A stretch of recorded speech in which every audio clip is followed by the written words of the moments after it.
James, among the names of those being repatriated, a 37-year-old woman who's drawn a lot of attention over the years. Émilie Koenig, a Muslim convert from the northwest of France, who became a notorious recruiter for ISIS and urged the West to carry out attacks. Of course, she wasn't an ISIS fighter herself, being repatriated. For a long time, the French government had laid off doing anything about these women and children. This 180-degree turn, a surprise.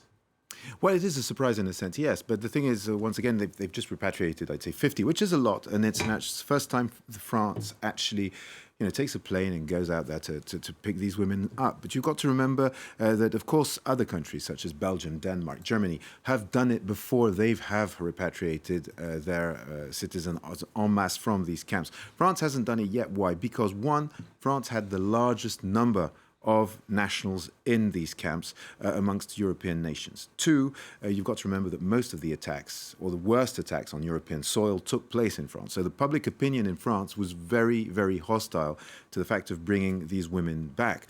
In 2019, there was a poll, and 7 French out of 10 were against repatriating these women. And this has been a real problem for the Élysée and for successive governments for years now. The thing is, I think first France has given itself tools in order to tackle this issue. I mean, we know what these women are, where they're going now, and they will be probably put in a prison in Rennes, which has been created a special ward about.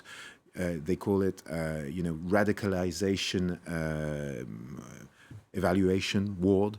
So obviously it's specially designed for this. And also, well, the kids, the minors, are going to be placed in foster care, and their education is going to be monitored by the anti-terrorist jurisdiction in France. So, you've got that, and then there's a political agenda. The presidential election has taken place. The parliamentary elections are over, so now there's a bit of leeway to indeed do something which is potentially still not very popular with the French public, but needs to be done. Now, you reported from some of these camps in Syria. Can we say that it's kind of like, in a way, it's become kind of a French Guantanamo, in that you have people who are kind of in legal limbo in these camps?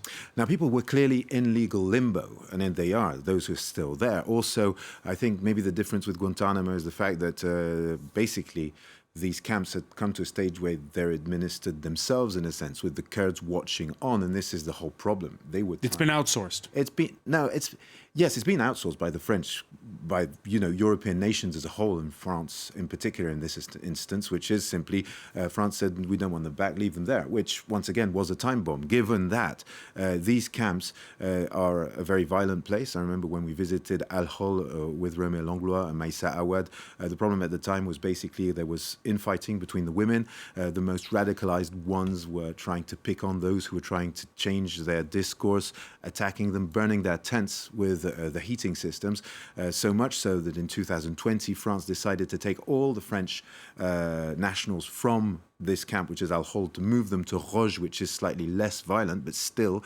you have a kind of a mini Islamic State caliphate that creates itself as the wards themselves auto-administer under, with all these women, most of which is still very much in the ideology of the Islamic State group. So it's obviously a dangerous place for children to grow up. So yes, it was a necessity to bring them out and out of that system. But you've got to remember, there are still nearly 200 that are over there as we speak. More than 200. Many thanks.